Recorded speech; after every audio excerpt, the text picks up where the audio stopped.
So I wanted to come on and post a video of what I call the swivel. This is something that I teach my students and clients on how to break down the complexity of the knee car. Now, most of us can tell that the primary function of the knee is to flex and extend. But did you also know that the knee rotates internally and externally? There's a little bit of a trick to the knee car. To break down the complexity of rotating within the full range of motion, let's just start with the swivel. Now what this is from a seated position, I'm just gonna bear hug my right leg just like I would for any other knee car. I'm gonna grab onto my left upper arm and my left hand is gonna find this bony part of my knee. This bony part right underneath the kneecap will move when the tibia is moving. That is what I want to be moving for the purpose of the swivel. Now the next step is to dorsiflex the ankle. All that means is that I'm pulling the top of the foot as if I'm gonna try to put it on my shin.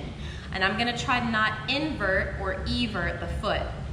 So I'm trying to lock that dorsiflexion in.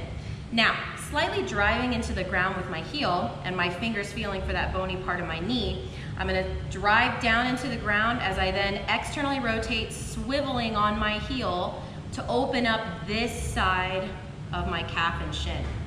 Then I'm gonna rotate internally, driving down into the ground, squeezing all the musculature around my knee to then drive as much internally as I can, trying to show this side of my calf and shin. And all I'm gonna do is vacillate between those two. So I'm gonna squeeze into external rotation, squeeze into internal rotation.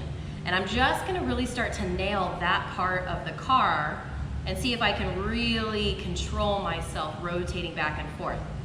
The way that we would add on would be to then rotate, extend, rotate, flex. And you can keep your heel on the ground the whole time. You want to try to keep that foot as dorsiflexed as possible.